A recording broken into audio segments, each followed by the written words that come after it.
Hello everyone! For today's video guys, share ko sa inyo itong nakita ko na mangga na mura doon sa Canadian grocery.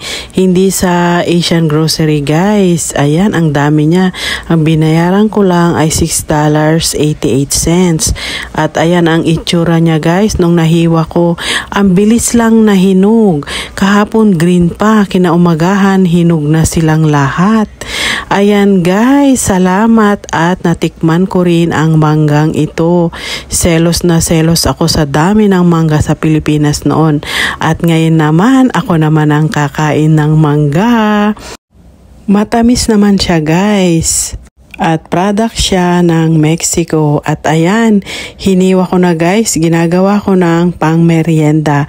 At least mas maganda ito guys kaysa yung cake.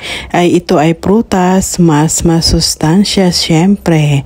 Ayan, yan lang for today's video guys. Kain tayo. Thank you so much for watching. See you on my next one. Thank you. Bye!